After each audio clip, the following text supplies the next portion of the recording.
Bon, ben, je pense qu'on va commencer. Et donc, bienvenue pour ce nouveau webinaire du vendredi, organisé par l'Union pour la science et la technologie verrière. Aujourd'hui, on a un webinaire qui est consacré à l'impression 3D verre. Et pour cela, on a demandé à deux personnes et surtout deux groupes de recherche qui travaillent sur cette thématique de faire une intervention. Donc déjà, d'une part, on les remercie d'avoir accepté et d'avoir préparé la présentation pour aujourd'hui. Donc les deux intervenants sont Marie-Alice Capper du CIRFAV à Vannes-le-Châtel. Et puis après, il y aura Ronan Le Boulanger de l'Université de Rennes, de l'Institut des sciences chimiques de Rennes. Et donc, ils vont parler après. Juste pour information, vous avez toute la liste. On en reparlera à la fin, mais j'ai mis les deux webinaires à venir, hein, le 26 février et le 12 mars. Et bien sûr, il y a plus d'informations sur le site web de l'USTV. Donc, nous allons donc parler de l'impression 3D appliquée aux matériaux verts. Et pour cela, en fait, j'ai prévu de vous parler des différents procédés d'impression 3D envisageables, des challenges évidemment qu'il faudrait relever pour ces procédés-là par rapport aux propriétés du matériau vert. Et enfin, je voulais vous raconter les choix technologiques qu'on a fait au CERFAV avec nos partenaires pour mettre au point le procédé d'impression 3D vert qu'on a appelé GLAM. Alors, pour entrer tout de suite dans le vif du sujet, voici quelques photos de pièces qui ont été imprimées en verre en 3D au CERFAV. Et vous voyez par exemple ici, là ma souris, vous la voyez ? Oui, super. Donc, vous voyez ici qu'à gauche, le dodécaèdre, il est tel quel sorti d'imprimante, en fait, sans post-traitement. Où vous avez d'autres pièces sur la droite, comme la petite chaînette devant, où on peut voir en fait l'intérêt d'une impression 3D, notamment de pouvoir faire des formes imbriquées les unes aux autres ou faire des objets avec des contre-dépouilles. Et vous avez aussi des exemples de deux objets derrière le petit médaillon ou la petite fleur qui eux, ont subi un premier traitement thermique, post-impression en fait. Alors, du coup, quelle est la technologie qu'on a utilisée pour faire ces objets en verre? Je vais prendre juste une slide pour vous expliquer qui est le CERFAV, au cas où certains dans l'assistance ne connaîtraient pas encore le CERFAV. En fait, le CERFAV est un centre de ressources technologiques, un CRT, c'est un label du ministère de la Recherche, et donc un CRT spécialisé sur le matériau vert et les procédés verriers. Alors, on a trois pôles d'activité au CERFAV, un sur la formation, un sur la R&D, la recherche et le développement, et un sur la médiation culturelle. Alors en fait, dans le cadre de la formation, on va depuis la formation initiale de CAP de souffleur de verre, par exemple, ou d'autres CAP verriers. Vous avez des exemples ici de personnes en train de se former. Et on va jusqu'à la formation des ingénieurs et techniciens de l'industrie du verre à travers notre service de formation ProVert. Pour la partie R&D, recherche et développement, on a une partie de R&D qui concerne de la recherche interne. On a une partie de recherche en collaboration avec différents partenaires, notamment on travaille beaucoup, on a un fort partenariat avec l'université et l'Université de Lorraine au travers de l'association Révélor, et des prestations pour les industriels, prestations de recherche. Les pôles en fait au CERFAV ont la chance d'avoir accès à un plateau technique spécialisé sur le matériau vert très large, avec de nombreux ateliers, autant des ateliers de soufflage, de mise en forme divers, de thermoformage, de fusing, de chalumeau, etc., de parachèvement, de mise en forme à froid, enfin voilà, toute une série d'ateliers à disposition au CERFAV, et également un laboratoire de chimie qui va surtout nous servir pour tout ce qui est mise au point de composition verrière, analyse ou caractérisation physico-chimique du verre. Alors finalement, les pôles du CERFAV ont la chance de pouvoir ainsi mettre leurs compétences en commun en utilisant tous ces outils-là pour travailler à la fois à la sauvegarde des savoir-faire verriers, notamment à travers la formation, mais aussi à la recherche et le développement pour des procédés innovants. Alors, ce que je voulais vous montrer là, c'est qu'en fait, le CERFAV, dès 2013, a ouvert un des premiers Fab Labs en France, et notamment le premier Glass Fab Lab, si on pouvait appeler un Fab Lab dédié aux matériaux verts, selon la charte du MIT en termes d'équipement numérique et de philosophie d'utilisation des Fab Labs. Alors, l'idée était de pouvoir développer en fait l'utilisation du numérique dans les métiers verriers. Par numérique, je veux parler du fait de pouvoir faire un objet, modéliser un objet en 3D, en avoir un fichier 3D, soit à partir d'un logiciel de conception 3D, soit depuis un scan 3D qui aurait été fait d'un objet, pardon, et de pouvoir envoyer ce fichier-là dans une machine à commande numérique, que ce soit une fraiseuse, une découpeuse graveuse, etc. etc. Alors, au Fab Lab du Cerfab, on a commencé à s'intéresser à ces outils numériques en essayant de développer l'utilisation de moules pour accélérer les procédés. Et je vous ai mis là quelques exemples de l'utilisation du numérique pour la fabrication de moules. À gauche, vous voyez en fait un flacon en verre pour du prototypage, par exemple, qui peut être fait en une journée, puisqu'une fois que vous avez le fichier de votre flacon, vous l'envoyez dans la fraiseuse numérique qui va du coup fraiser la forme du flacon dans cette plaque de polystyrène, dans laquelle on va pouvoir couler du plâtre pour en sortir les moules que vous avez à droite, assembler les moules et aller directement à l'atelier à chaud pour souffler le flacon en verre. Vous avez un autre exemple à droite en haut où vous aurez le même type de principe en disant un moule en bois aujourd'hui peut aussi être fait plus rapidement et plus facilement avec les outils numériques. Et je tenais à mettre aussi en bas le dernier, c'est des choses un peu plus récentes, où en fait on s'est rendu compte qu'on pouvait même aller vers, pour des mini-séries ou du prototypage, vers l'utilisation des outils numériques pour faire des moules très rapidement et de manière très économique. Là, vous avez l'exemple d'un objet qui a cette forme-là. En fait, il s'agit simplement de planches de contreplaqué de peuplier qu'on peut découper avec une découpeuse laser CO2 comme on trouve dans tous les Fab Labs et l'assembler pour ensuite aller dans l'atelier. Vous voyez à droite, dans l'atelier à chaud, on souffle pour faire la pièce en verre. Si vous faites un tourné, par exemple, vous pouvez très bien faire des bouteilles ou tout autre objet sans aucune marque. Voilà. Et là, un moule comme ça, en 1 heure, du coup, de découpe et d'assemblage, c'est bouclé. Donc, en toute logique, là, je vous rappelle, on est en 2013. Après avoir utilisé les outils numériques pour fabriquer des moules, on s'est dit, on va peut-être aussi utiliser, pour dans ce cas, se faire des modèles qui permettraient d'aller vers l'impression d'objets qui seraient peut-être pas faciles ou voire impossibles à faire à la main avec les techniques actuelles. Donc, c'était essayer d'aller plus loin que les procédés verriers. Et je vous mets cet exemple-ci, où en fait, là, on a utilisé l'impression 3D pour réaliser la petite maison que vous voyez là. Alors, je vous la remontrerai encore plus tard, cette petite maison. Mais en fait, sur la gauche, ce que vous voyez, c'est le modèle de la maison qui a été imprimé en cire, imprimé en 3D par dépôt d'une couche de cire. L'avantage d'avoir fait ça, alors c'est un petit peu sombre, mais en fait, vous voyez ici, vous devinez la colonne, par exemple, qui est à l'intérieur. Et en fait, à l'intérieur de cette maison, vous retrouvez sur la pièce en verre, la petite colonne, on retrouve du mobilier, des décorations de l'intérieur d'une maison, en fait. Ça, c'est quelque chose qui a pu être fait sur le modèle en cire parce que c'était de l'impression 3D. Si on avait voulu le faire à la main, on n'aurait jamais pu aller à la main sculpter l'intérieur de la maison pour faire toutes ces formes à l'intérieur. Donc là, c'était pour montrer typiquement ce que nous permettait de faire l'impression 3D pour aller plus loin dans les procédés actuels. Et donc, en fait, ici, cette maison en verre a été faite en utilisant ce modèle en cire par le procédé traditionnel de pâte de verre, qui est un procédé, du coup, je pense que vous connaissez tous, procédé à la cire perdue.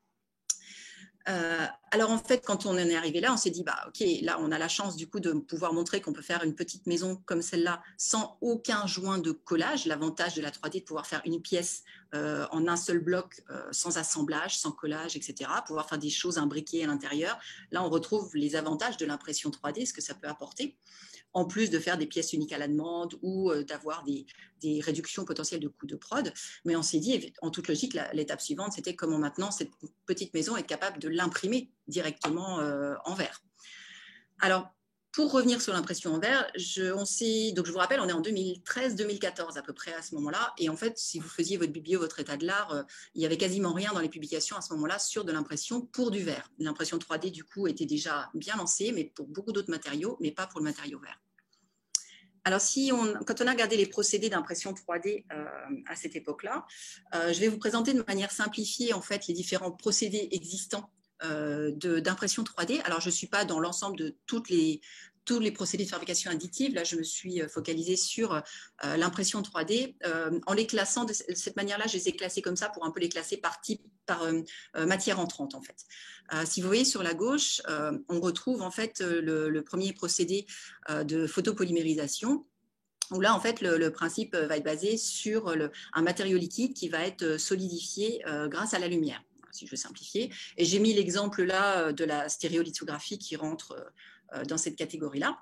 Là, en fait, sachant que du coup, la stéréolithographie, la première imprimante 3D, si je ne me trompe pas, c'était 3D System qui a dû la lancer dans les années 88, 89, quelque chose comme ça. Donc voilà, le photopolymérisation. Ensuite, vous avez un autre type d'impression 3D qui va plutôt utiliser de la matière ramollie ou fondue pour déposer au fur et à mesure un fil de matière. Donc là, c'est ce que j'ai appelé en deux le dépôt de filament fondu ou FDM. Alors, FDM étant du coup une marque qui a été déposée depuis. Et donc, du coup, dans cette technique-là, on a vraiment un cordon qui est déposé d'une matière pour faire couche par couche.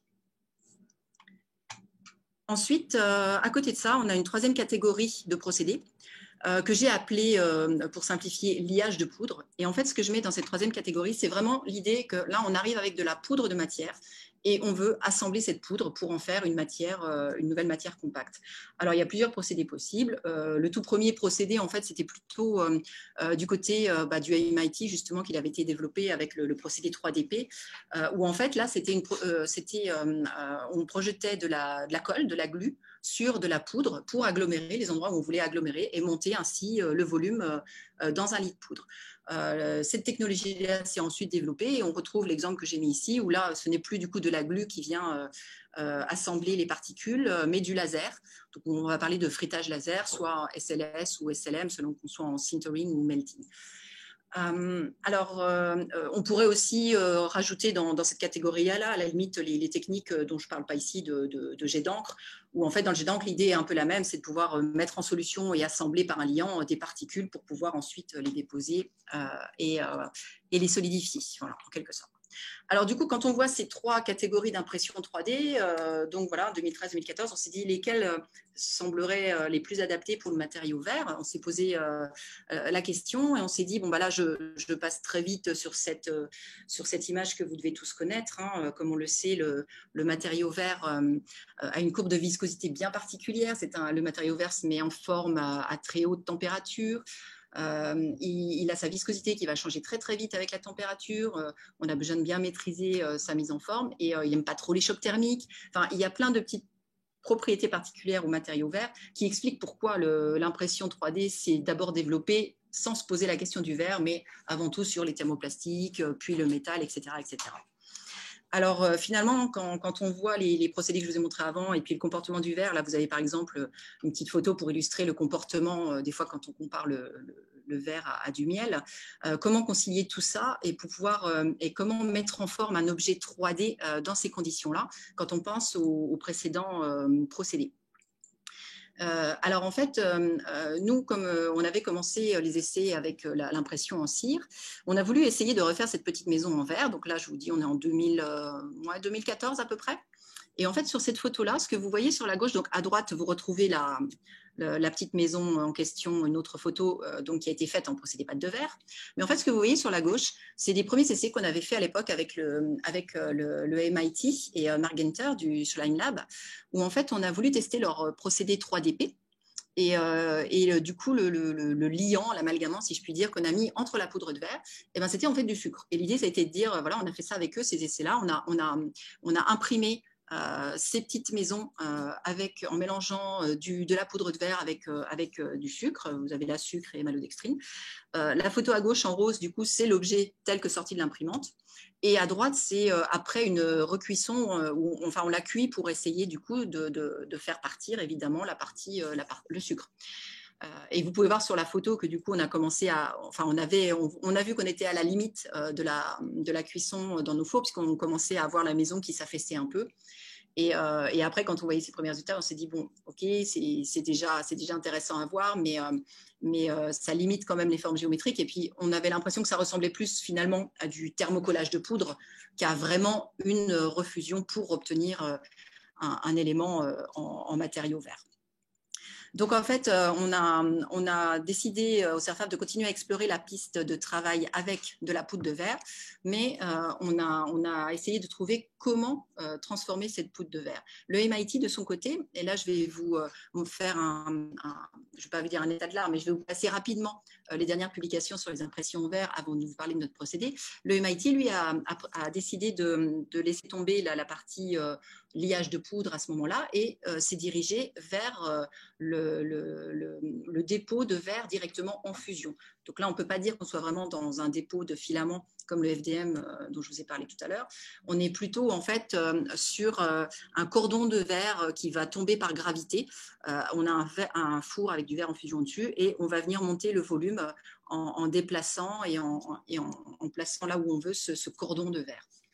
Alors, du coup, évidemment, le positif qu'on peut retirer, c'est qu'on obtient l'objet que vous voyez à droite qui a été imprimé en 2015 par le MIT. On obtient du coup, on voit bien l'aspect vitreux et le côté transparent du verre.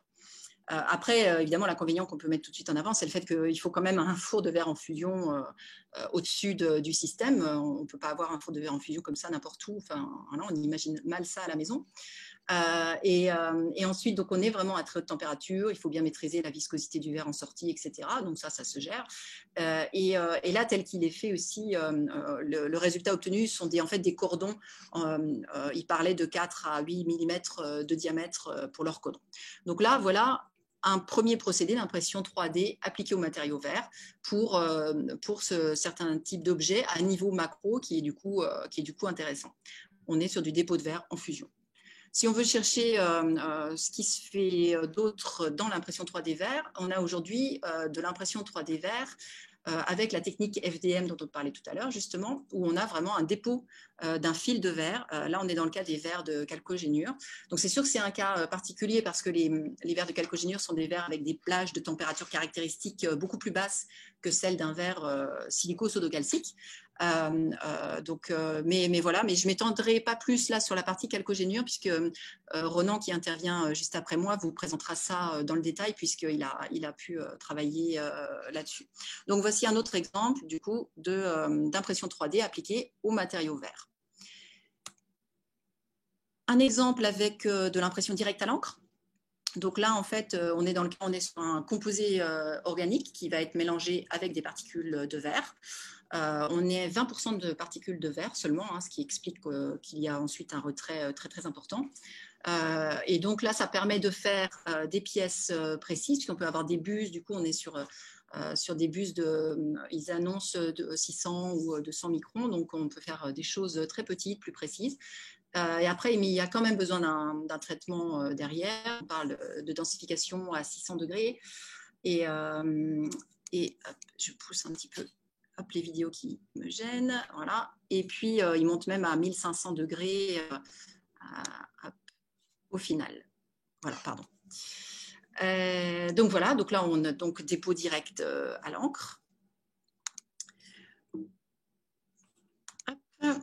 Un autre exemple d'impression 3D verre. Exemple récent, oui, c'est vrai que je ne sais pas si vous avez fait attention, mais en fait, tout ce que je vous montre là, à chaque fois, je vous ai mis la date des publiés ou des articles qui les présentent et on est toujours à 2017, 2018, 2019. On est sur des publications très récentes. Ça fait vraiment très peu de temps qu'on commence à voir des choses sur l'impression 3D en verre. Et dans cet exemple-là, on est sur un laser YAG, où en fait on se retrouve avec la technologie du coup de liage de poudre dont je parlais tout à l'heure, la troisième colonne, mais on est sur de la technique SLM avec du YAG. Donc on voit évidemment, là on n'a pas la transparence, mais on voit du coup les objets avec le petit amas de poudre qui se retrouve autour de l'objet, tout à fait logique en sortie d'imprimante. On est sur impression par lit de poudre.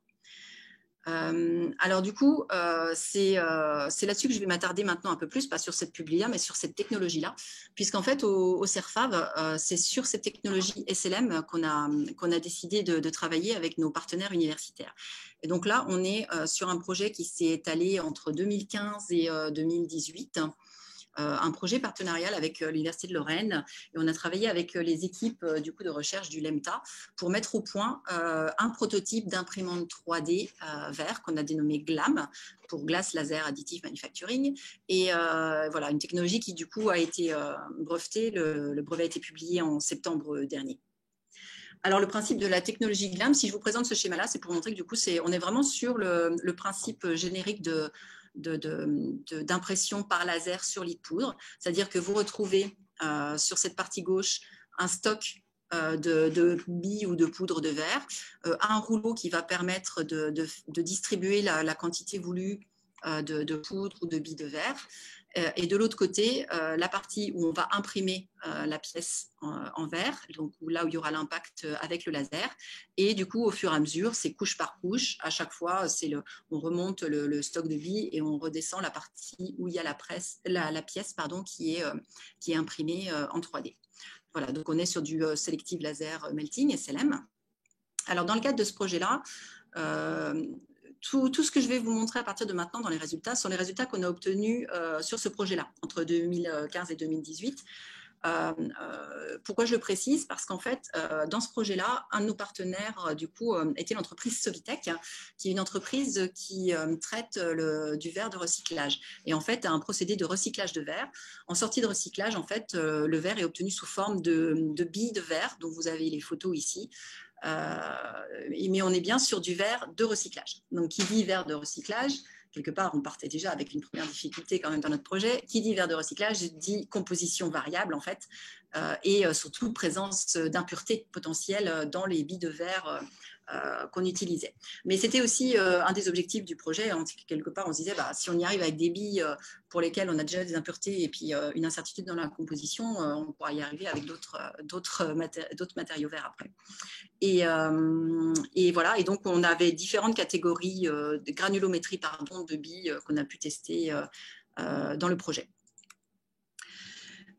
Donc, au démarrage du projet, on s'est surtout posé des questions au niveau optique et thermique. Je vous ai parlé tout à l'heure des particularités, je dirais, thermiques du verre, mais également de ses particularités optiques. Et en fait, ce que vous voyez sur la gauche, ce schéma-là, c'est pour vous mettre en avant en fait la transmission. C'est la courbe de transmission du verre. Alors là, c'est vraiment une courbe qu'on a faite sur le verre de recyclage qu'on a utilisé. Alors, c'était 2 échantillons différents, sur 2 machines différentes. C'est pour ça que vous avez l'écart ici entre la partie UV visible proche infrarouge et puis la partie vraiment infrarouge.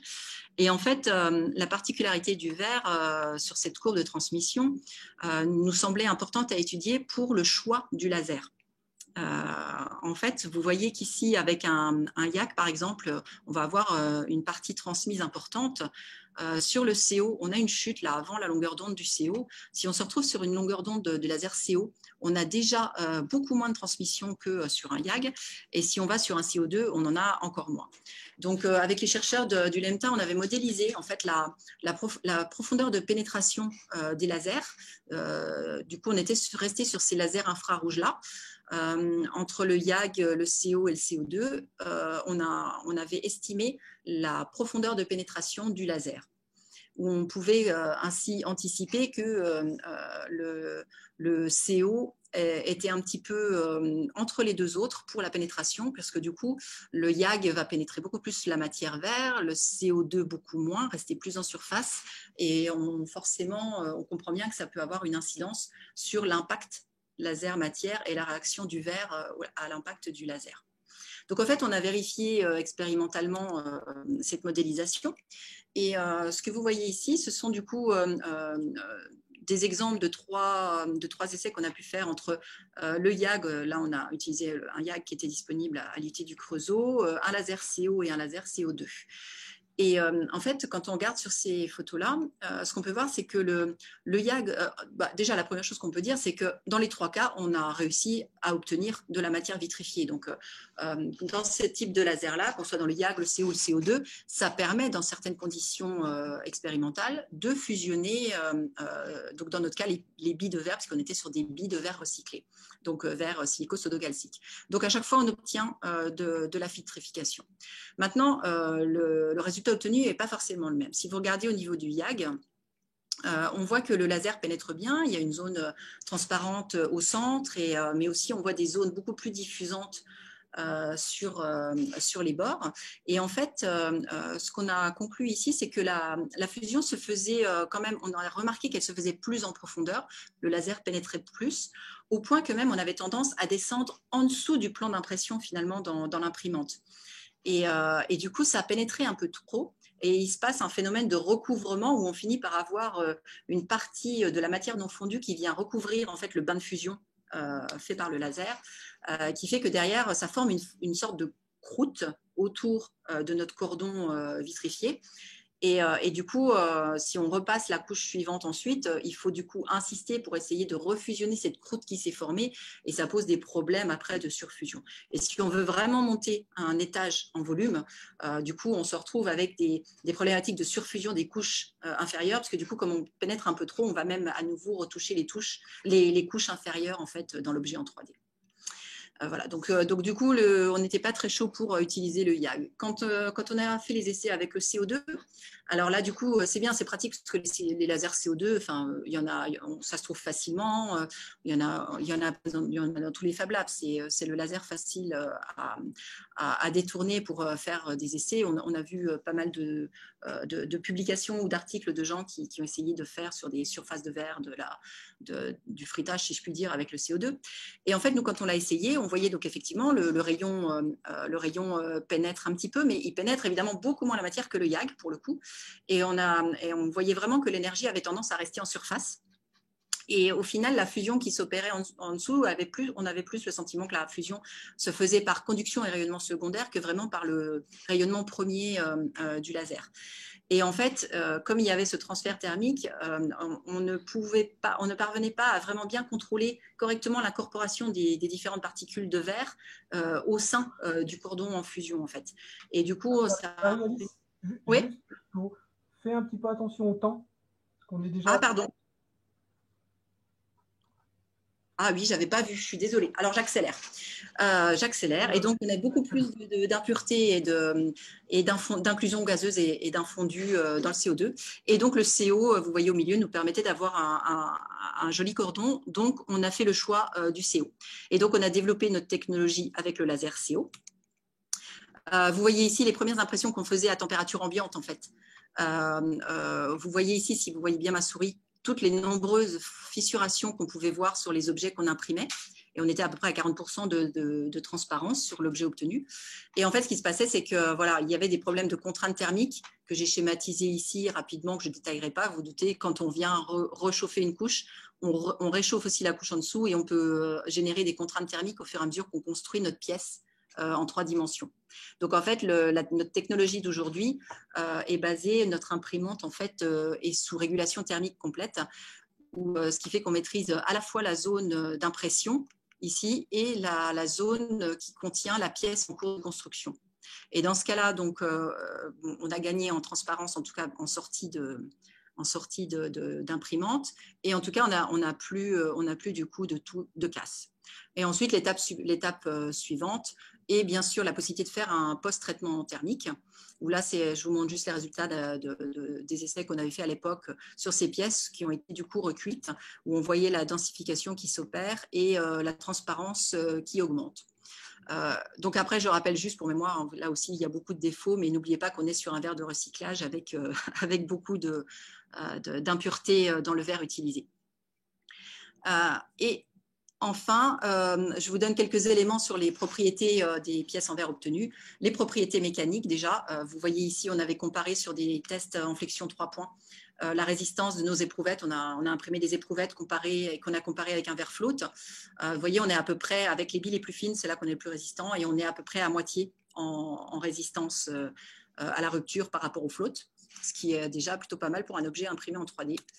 Et enfin, un petit focus aussi, ce qui nous semble important, c'est sur la composition, puisque comme on pourrait s'en douter, les éléments les plus volatiles vont pouvoir subir en fait l'impact laser. Et là, notamment, on avait analysé les compos pour voir la différence entre les billes de départ, les billes après impression, enfin l'objet après impression et puis l'objet après impression puis recuisson, où on voit évidemment que la quantité de sodium a bien diminué. Donc, je suis désolée, j'ai accéléré à la fin, mais parce que du coup, je n'avais pas vu que j'avais pris autant de temps. Donc, en fait, pour conclure, donc voilà, donc notre procédé GLAM permet d'obtenir des objets imprimés en 3D avec résistance mécanique et transparence. En fait, ce qu'on a développé depuis, c'est que bien sûr, on ne fait pas que du verre de recyclage. Et aujourd'hui, en fait, on fait des compositions de verre à façon sur mesure pour l'impression 3D, pour optimiser bien sûr les résultats par rapport à ce que je vous ai montré là en termes de transparence et de rendu. Et également, l'idée étant de pouvoir adapter la compo aux fonctionnalités qu'on veut donner à l'objet imprimé. Voilà. Donc, on voit un grand intérêt, notamment pour les verres techniques. Je veux dire, vous allez pouvoir adapter votre compo, je sais pas moi, imprimer en verre bioactif pour le secteur médical, un verre de scellement pour l'électronique ou des choses comme ça. À chaque fois, on adapte la compo pour qu'elle fonctionne autant dans la compo et dans la granulo et la forme des poudres de verre que les propriétés pour l'objet à imprimer. Voilà, voilà. Et donc, on a les partenariats en cours, évidemment, pour transférer cette technologie. Pourquoi j'ai pu... Hop. Ah, voilà. Donc voilà, je vous remercie. Excusez-moi d'avoir été un petit peu trop longue. Non, non. Merci. On va passer sans plus tarder à la deuxième présentation. OK. Donc, bonjour à toutes et tous. Donc là, je vais prendre la suite de Marialis pour vous présenter la fabrication additive et le verre. Et puis, je vais tout de suite aussi vous indiquer que je ne suis pas tout seul dans mon bureau. Il y a donc les deux doctorants qui ont principalement travaillé sur le projet, à savoir Louis et Julie, ou Julie et Louis. Donc, Julie plus sur la partie calcogénure avec la méthode FFF. Et puis Louis pour la partie SLS. Donc, je reviens à mon micro, enfin à ma caméra, et je vais repartager mon écran pour donc vous présenter les résultats. Donc, travailler sur Rennes. Donc, je suis Ronan Le Boulanger, j'appartiens à l'équipe Verre et Céramique de l'Institut des sciences chimiques de Rennes. Et puis, j'associe aussi à ces travaux les collègues de Mécanique et Verre, du département Mécanique et Verre, qui font partie de l'Institut de physique de Rennes, avec qui on collabore. Et nous, on est chimistes, on prépare les verres, et eux, ils s'amusent à les casser. Donc, pour en venir à la fabrication des tiges, c'est vrai que je vais aller assez vite au tout début pour que... oui. C'est le webinaire le plus drôle. Hein. Depuis le début.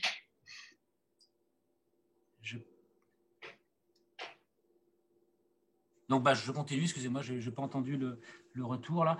Donc, concernant la fabrication additive, donc pourquoi en faire, enfin pourquoi l'utiliser, eh bien c'est comme aussi a présenté Marie-Alice, ça permet de produire des objets avec des géométries particulières. Et comment on peut faire de la fabrication additive pour le verre? Dans un premier temps, il faut concevoir par CAO. Donc là, j'ai indiqué pour ceux qui sont novices ou qui voudraient se mettre à la fabrication 3D, des softs comme Fusion 360, FreeCAD, ou alors ça c'est des open source. Et sinon, on va retrouver Katia, SolidWorks pour les softs payants. Et puis, une fois qu'on a fait le volume de l'objet par création, donc assisté par ordinateur, on va devoir le trancher pour qu'ensuite la machine de fabrication additive puisse décomposer le volume en tranches. Donc à ce moment-là, on va générer un langage G-code. Et puis nous, c'est vrai qu'au labo, on utilise Cura, qui est un soft grand public qu'on a dû aussi comprendre pour optimiser notre production de verre par impression 3D. Donc, je vais vous faire aussi un petit état de l'art qui a déjà été partiellement fait par Marie-Alice, donc je dirai un peu plus vite là-dessus. Et puis, les résultats concernant les travaux à Rennes, donc c'est l'impression 3D de fibres microstructurées. Donc là, vous allez voir que l'impression 3D est fondamentale ou nécessaire pour arriver à faire des géométries de préforme pour faire des fibres avec des profils complètement fous. Donc des verres de calcogénure, de tasses. Et puis les travaux qui s'inspirent pas, mais qui ont été faits aussi sans le savoir ce que faisait le CIRFAV, à savoir, nous, on va utiliser, un laser CO2 avec une découpeuse, graveuse CO2. Et puis, nos paramètres expérimentaux semblent être différents, puisqu'on a... c'est le début des travaux de doctorat de Louis, et on va aussi présenter, ou à la fin, présenter la chimie assistée par laser. Donc, comme indiqué déjà, c'est depuis les années 2010 que les publications et les travaux sur la fabrication additive explosent, parce que les imprimantes 3D grand public, à 150, 200 euros, vous pouvez vous acheter une imprimante Annette ou Ender sur le net, c'est c'est très pratique, facile et utilisable. Et puis, les premiers travaux, c'est sur les thermoplastiques, hein, qui sont des polymères, enfin des verres organiques, donc qui ont le même comportement que les verres qu'on connaît, hein, à savoir une transition vitreuse, une dévitrification s'ils ne sont pas trop stables, et puis une fusion s'ils dévitrifient. Comme indiqué aussi précédemment, l'impression 3D sur la partie poudre avec les métaux. Et puis l'autre technique, le robocasting, où c'est une barbotine qui va être injectée. Et donc là, c'est plus pour les céramiques. Le MIT, hein, on en a déjà parlé. Et puis concernant les travaux du MIT, donc un des auteurs, Marcus Kaiser, il s'était fait remarquer déjà en 2011 avec, je ne sais pas si vous avez déjà vu ça sur le net, mais là vous avez le lien YouTube où il a développé un projet, c'était donc de faire refondre du sable par rapport d'énergie. Donc c'est pas un laser CO2, c'était simplement le rayonnement solaire concentré par une lentille de Fresnel. Et puis là, c'est des prises d'écran que j'ai pu faire de la vidéo qu'ils avaient produit pour voir en fait la stratification de matériaux. Invité au webinaire. Le mec, c'est rigolo. Excusez-moi, il y a un micro là qui m'embête, j'ai un retour. Bon, bref, je continue. Il y a alors là, concernant la bibliographie, donc là, il y a des documents. Alors, technique de l'ingénieur, hein, je n'ai pas d'action chez eux, mais ils ont tout un dossier sur la fabrication additive qui est bien fait, je trouve. Et puis, c'est en langue française, donc pour certains, ça peut être aussi plus facile. Et là, il y a un résumé qui a été fait par Monsieur André, donc je ne connais pas, qui est sur Nancy, qui a fait un résumé donc des différentes techniques de fabrication additive avec les termes qu'on a déjà vus, hein, SLA, FDM ou FFF, et puis SLS et SLM, encore une fois, celle que je vais vous présenter un peu plus en détail. Et puis une autre technique de l'ingénieur, donc cette fois-ci par Anne-Françoise Aubaton, donc qui fait partie du Laboratoire national des essais, qui en fait toutes ces différentes techniques est apparemment résumée au moins pour une norme française sous sept thèmes différents. Donc allons-y. Concernant une des techniques qui est le SLA, c'est les travaux du KIT, donc Karlsruhe Institute of Technology, qui eux produisent vraiment de beaux objets. Donc là, on a un document, Nature 2017, où bien c'est comme indiqué par Marie-Alice, on solidifie, on polymérise une résine par action d'un rayonnement UV via des écrans LCD, etc. Enfin bref, on fait successivement des tranches. Et l'étape la plus critique, en fait, c'est le déliantage de la partie organique. Alors, je ne sais pas, là, je pense qu'au niveau du bruit, il y a quelque chose qui va vous embêter. On a des collègues sur le labo supérieur qui ont mis une pompe en route et on a un drrrr qui va peut-être gêner. On a un bruit de fond. Je confirme. Donc différents objets avec des géométries, des finesses de géométrie impressionnantes.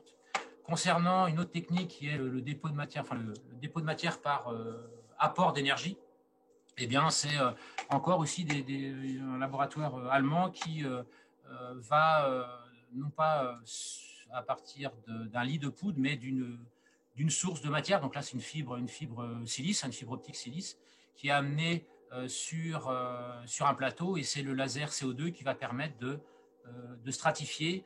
Par exemple, ici, on a l'exemple d'un petit tube produit en silice pur par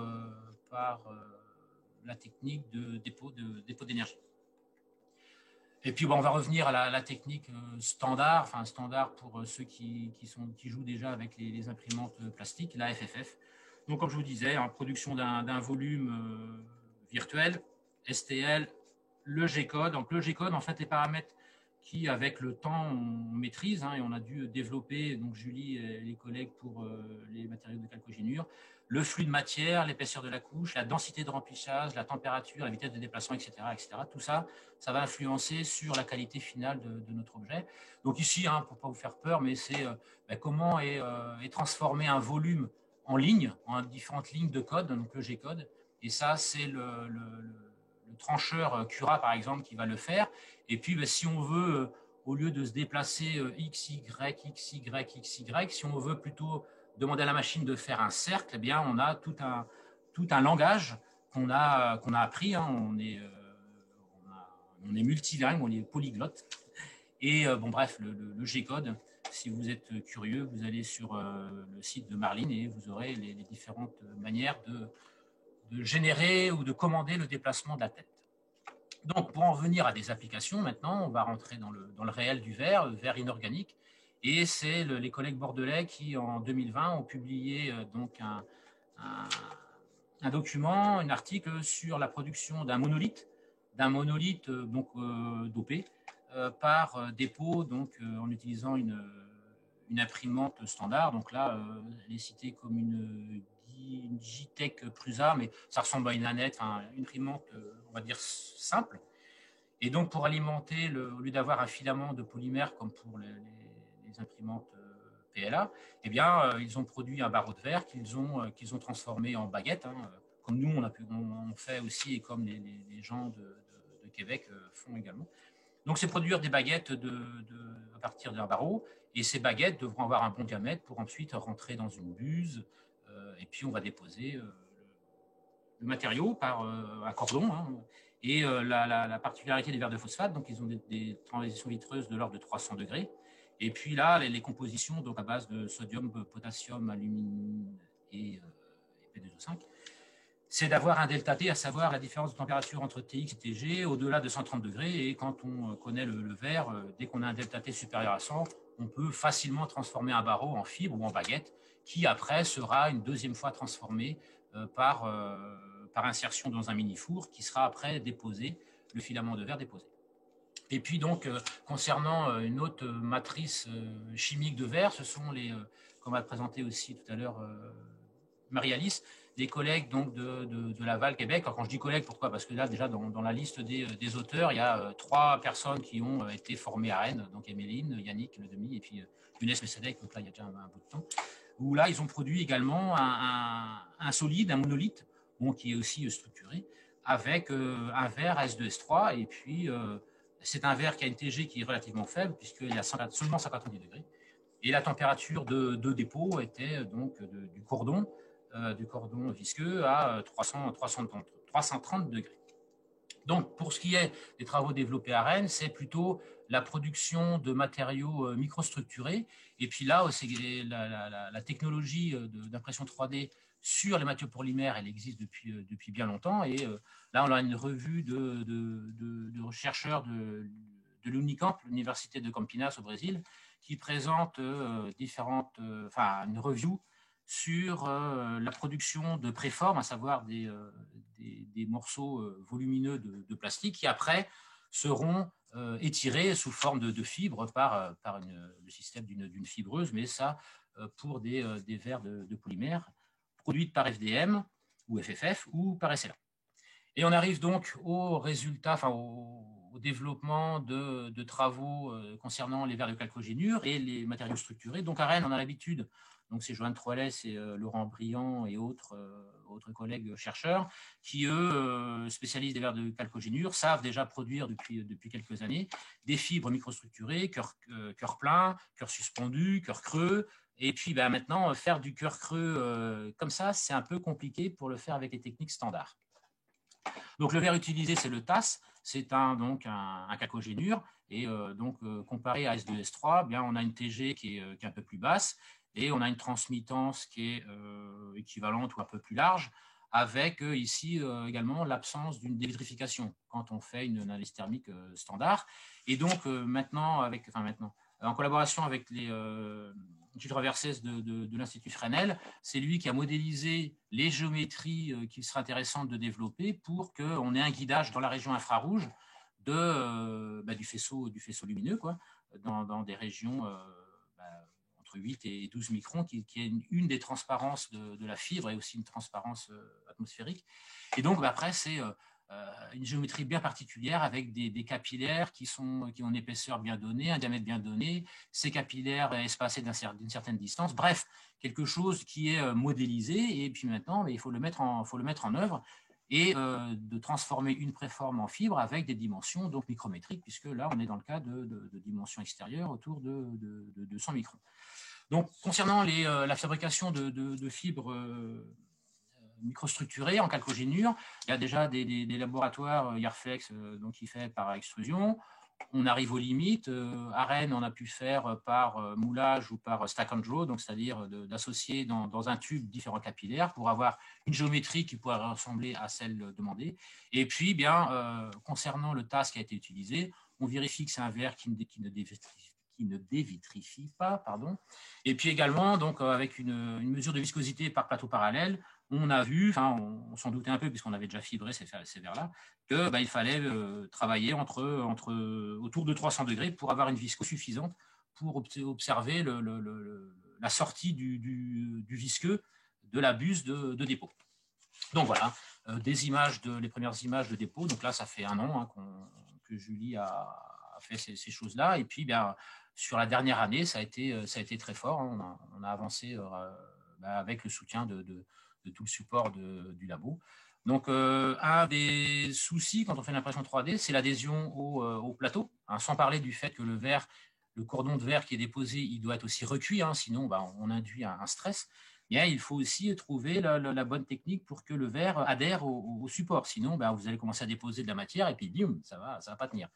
Donc, on a développé différents trucs et on y arrive. Donc là, on voit les essais ou l'évolution des essais qui font qu'aujourd'hui, on voyait qu'au tout début, il y avait quelques problèmes pour produire une préforme suffisamment longue pour pouvoir la transformer en fibre par la suite. Et puis, bien, avec l'amélioration, donc là, par le soutien entre autres d'Antoine Gauthier du labo, enfin de la partie conception et maintenance, donc retuner notre première imprimante avec par exemple là un cabestan approprié pour faire glisser, enfin pour amorcer l'alimentation du four avec quelque chose qui permette de pousser sur une baguette de verre sans la casser, puisque c'est pas comme un polymère. Là, on a un matériau qui est rigide à l'ambiance, puisque la TG des calcos, elle est de 130 degrés.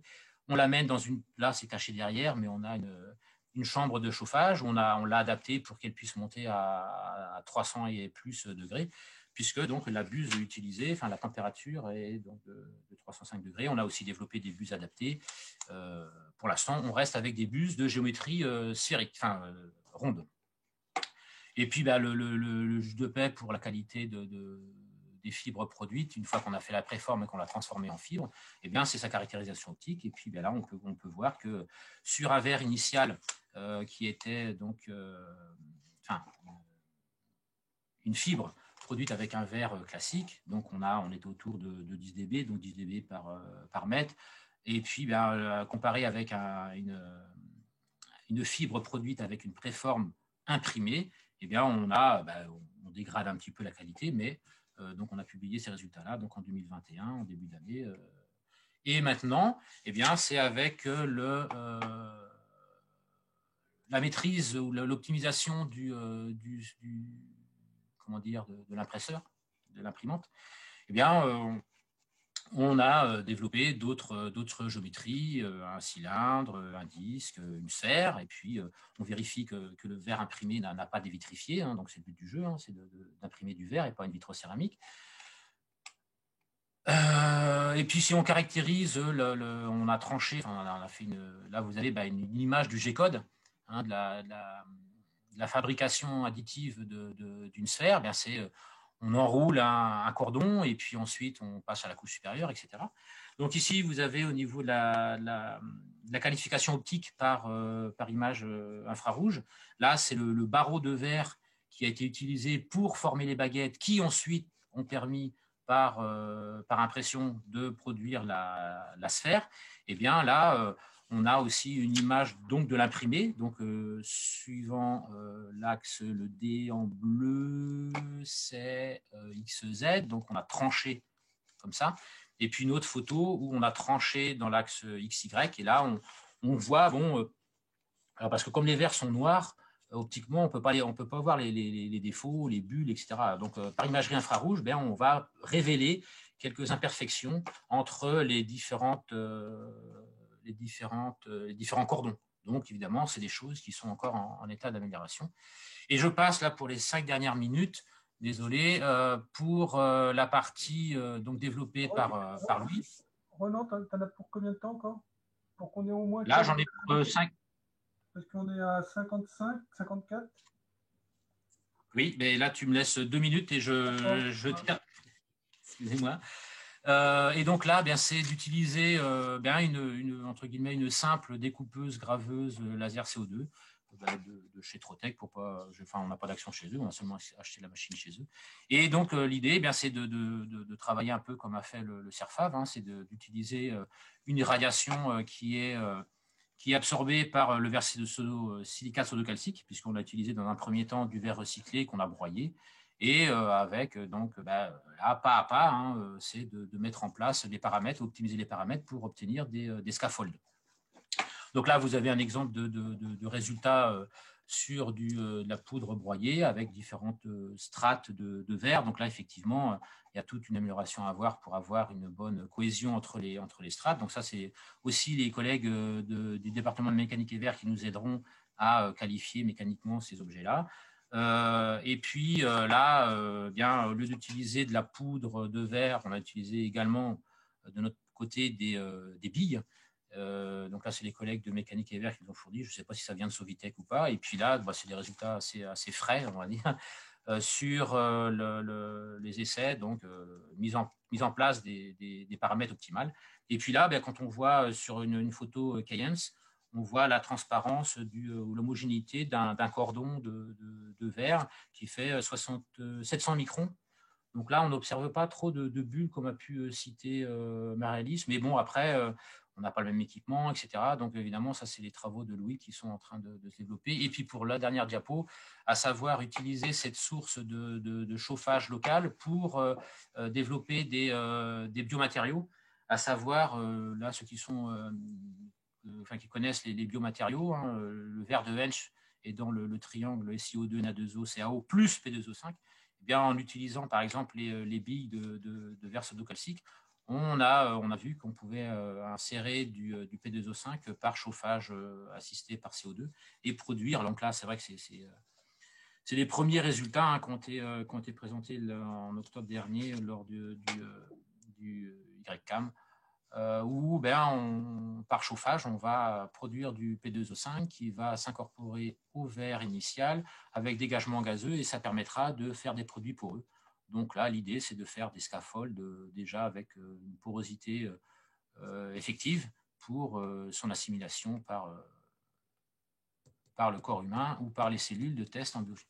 Et donc la dernière diapo, où je remercie Julie et Louis, qui sont les doctorants, qui sont les grands cerveaux, les petits bras de tous les jours, et puis donc les parties financières, donc le CPER vert, et puis voilà, on est en Bretagne, donc une petite blagounette avec une mouette, le Gonadu, et puis Astérix Obélix. Voilà. Super, merci. Merci. Du coup, il y a quelques questions pour Marie-Alice. Oui. Donc peut-être je vais donner les questions, hein, c'est parce qu'en ça va être un peu long. Donc du coup, alors j'avais une première question d'un de mes collègues, hein, qui s'appelle Charles-André Gandin, de Mines ParisTech, qui posait la question pour les effets d'absorption, savoir si il y a possibilité d'ajouter des particules absorbantes de sorte à avoir une meilleure absorption dans les poudres. Nous, si ça peut se faire, là, on n'a pas testé, je ne saurais pas dire, mais en tout cas, nous, on était plutôt partis justement dans l'idée de prendre un verre éco-sodo-calcique sans aucun ajout de quoi que ce soit. Donc, en fait, c'est pour ça qu'on est parti sur les compositions de verre basiques, et on ne voulait pas en fait ajouter d'additifs à nos compos, justement. Ok. Mais peut-être. Ok. Ok, alors autrement, j'avais une autre question qui touche le substrat. Quelle est la nature du substrat? Nous, en fait, on n'a pas de substrat dans notre imprimante. On est directement sur le lit de poudre et on imprime directement la pièce. Donc, vous voyez, par exemple, le dodécaèdre, il a été imprimé tel quel. Il n'y avait pas de substrat pour ce dodécaèdre qu'on a montré au début, là. Ok, alors il y avait une autre question sur le saumure de la granulométrie initiale des produits. Oui, c'est-à-dire sur les résistances mécaniques. Oui, d'accord. Bah, effectivement, Oui, c'est ça. Oui. ouais, c'est ça. Ouais. Donc, on a pu constater effectivement qu'avec de la granulométrie plus fine, les résultats sur les propriétés mécaniques étaient meilleurs. Et en fait, bah oui, on peut se dire que de toute façon, d'une certaine manière assez logique, si on utilise une granulométrie plus importante, les défauts potentiels qu'on peut avoir dans nos pièces vont aussi être potentiellement plus importants. Et qui dit défaut plus important, dit fracture. Donc, avec une granulométrie plus importante, on aura plus de défauts et donc potentiellement plus de points d'origine de casse éventuels. D'accord. Alors, il y avait une autre question de Reda Zaki sur c'était quoi la question? Voilà, à quel point est-il indispensable de contrôler granulométrie et forme de poudre de verre? Oui, c'est indispensable en fait.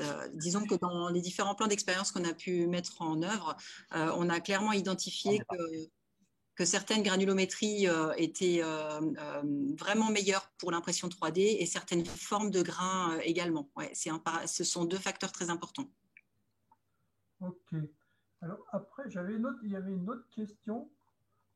Toc, toc, toc. Alors là, par contre, alors une question d'un de mes anciens collègues de Saint-Gobain qui se posait la question. Ah oui, alors là, je sais, alors c'était sur la vitesse d'impression. Et ça, je pensais pour toi, Ronan, plus. Quelle est la vitesse d'impression par rapport au procédé classique de LDM plastique?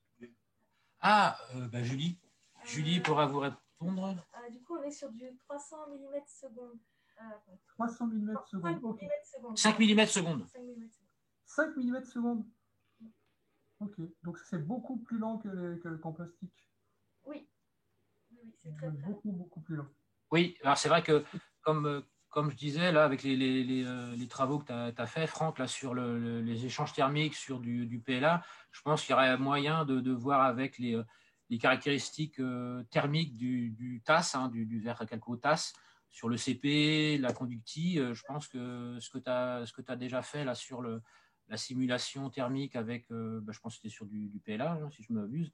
Il y a peut-être Nous, moyen, je pense. on a fait du ABS et ABS principalement. D'accord. Bah, je pense que là, c'est utiliser ce que tu as fait là pour voir avec les travaux enfin les choses qu'a fait Julie et de comprendre aussi, ou imaginer ou anticiper quelle est la vitesse max qu'on peut utiliser de dépôt en fonction des propriétés thermiques de l'objet, quoi. Enfin, du verre initial, quoi. Je pense qu'il y a des choses intéressantes qui pourraient être faites, oui. Du coup, moi j'avais une question, c'est sur les systèmes d'entraînement des filaments, Baguette. Ouais. des baguettes, parce que l'adhésion, c'est pas la même chose que ce que l'on a avec des polymères. Les polymères, en général, c'est des trucs trucs crantés. Oui. Ouais, c'est des trucs crantés alors les premières qu'on a faites avec les baguettes de verre, tu penses bien que le verre, la baguette de verre qui reçoit des dents métalliques qui, voilà, ça pète.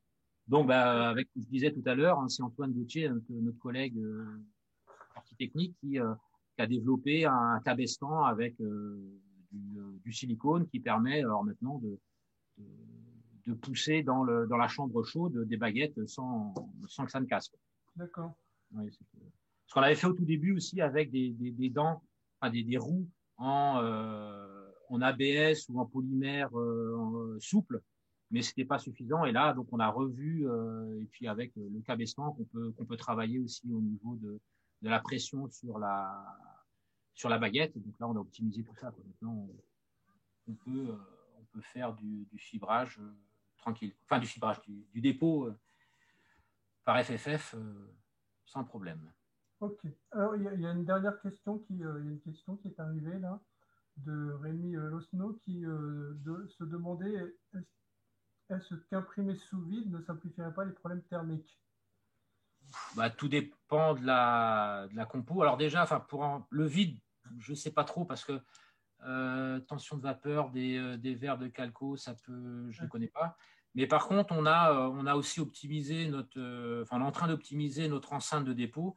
On ne travaillant pas à l'air ambiante, mais en travaillant sous atmosphère contrôlée, type hélium ou argon. Donc, qui faciliterait aussi concernant là, les problèmes thermiques, homogénéiser un peu mieux l'enceinte de dépôt. D'accord. Juste pour finir, je vais juste repartager moi mon écran. Donc, je ne sais pas si vous voyez. Donc, de toute façon, je voulais de nouveau remercier les deux intervenants pour leur présentation. C'était vraiment très très bien et ça donne pas mal d'idées. Et juste pour conclure, je voulais vous rappeler que les webinaires continuent et le prochain a lieu le 26 février et aura trait aux verres et réfractaires. Et le 12 mars, ce sera les verres anciens. Là, je n'ai pas mis les noms des intervenants, mais si vous voulez toutes les informations, il faut aller sur le site de l'USTV. Vous aurez la liste complète des webinaires avec les intervenants. Et puis même, vous pouvez regarder en replay les précédents qui ont déjà eu lieu. Donc, si tout le monde est d'accord, on peut clore ce séminaire d'aujourd'hui.